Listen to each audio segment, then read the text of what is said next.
আসসালামু আলাইকুম ওয়া রাহমাতুল্লাহি ওয়া বারাকাতু। ভেড়া ধরনের ইসলাম, আমি আগামী দিনের মতো আজকে আপনাদের সম্মুখে নামাজের মাসলা সম্পর্কে বিস্তারিত আলোচনা করব। তাই আপনারা যদি সাবস্ক্রাইব করে রাখুন নাই, জলদি করে চ্যানেলটিকে সাবস্ক্রাইব করে রাখুন পরবর্তী ভিডিও পাওয়ার জন্য। আজকে আমার বিষয়টি হলো বেনামাজিদের জন্য সুসংবাদ। লা তাকনাতু মির রাহমাতিল্লাহ। আল কুরআন অর্থ, তোমরা আল্লাহর রহমত হতে নিরাশ হয়ে যেও না। অনেক বেনামাজি আছেন যারা নামাজ আদায় না করার দরুন এমন ভাবে হতাশ হয়ে পড়েছেন যে এই বয়সে নামাজ শুরু করা যাবে কি না। নামাজ আল্লাহর হুকুম,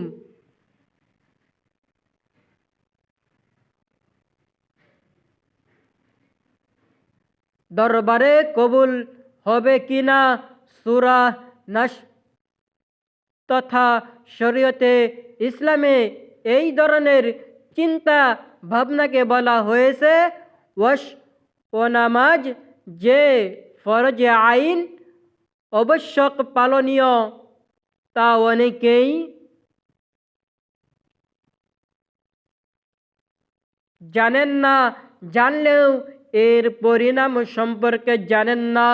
আবার অনেকেই নামাজ ফরজে আইন তাও ও জানেন, এমনকি ভয়াবহ পরিণাম সম্পর্কেও কম বেশি জানেন, তবু অলসতার কারণে উনি নামাজ পড়েন না।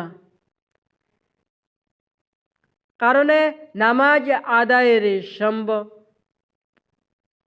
পর হয়ে ওঠে না। তাদের উচিত বেশি বেশি লা হাওলা ওয়ালা কুওয়াতা ইল্লা বিল্লাহ করে আল্লাহ তাআলার গায়বী সাহায্য কামনা করা।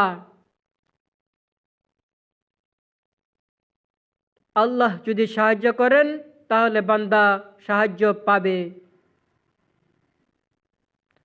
ইব্রাহিম আলাইহিমুসসালাম খানায়ে কাবা নির্মাণের পর তৃতীয় সাহেবজাদা ইসমাইল আলাইহিমুসসালামকে সঙ্গে নিয়ে এই বলে দোয়া করেছিলেন, যা পবিত্র কুরআন কারিমের মধ্যে আল্লাহ তাবারক তাআলা উল্লেখ করে দিয়েছেন।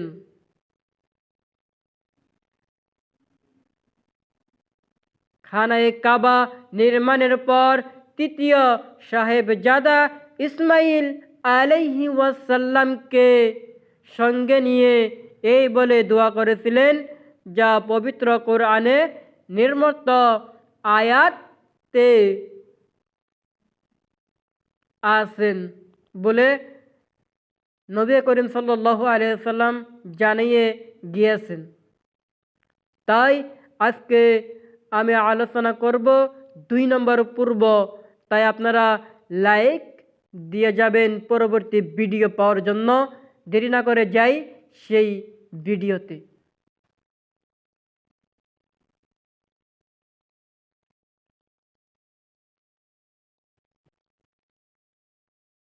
ঈশা ফজরের নামাজের ফজিলত।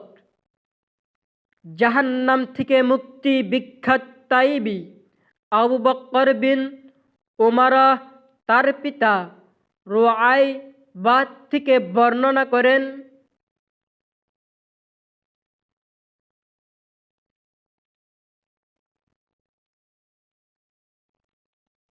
আমি রাসূলুল্লাহ সাল্লাল্লাহু আলাইহি ওয়াসাল্লামকে বলতে শুনেছি, এমন কোনো ব্যক্তি জাহান্নামে যাবে না যে সূর্য উদয়ের আগে এবং সূর্য অস্তের আগে, অর্থাৎ ফজর ও আসরের নামাজ আদায় করাকে মুসলিম শরীফের হাদিসের মধ্যে উল্লেখ করা হয়েছে। নামাজ গুনাহ জরে যায়। হযরতে আবু যর গিফারি রাদিয়াল্লাহু তাআলা আনহু বর্ণনা করেন যে নবী করিম সাল্লাল্লাহু আলাইহি ওয়াসাল্লাম এক সময় শীতকালে বাহিরে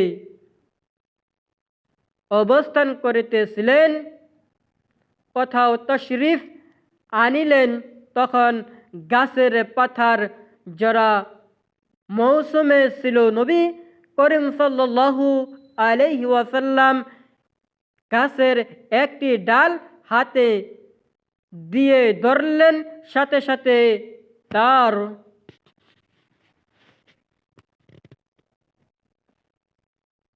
পাতা আরো বেশি পরিমাণ ঝরতে লাগলো। অতঃপর তিনি বলিলেন, হে আবু যর, আমি বললাম, হে আল্লাহর রসুল। আমি উপস্থিতি তখন রাসূলুল্লাহ সাল্লাল্লাহু আলাইহি ওয়াসাল্লাম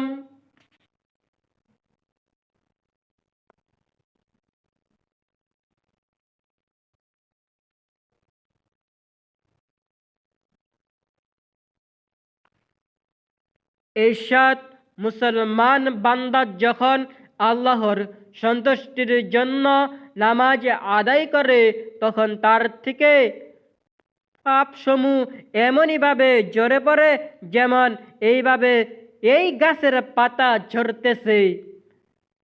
যেরকমভাবে জানুয়ারি মাসের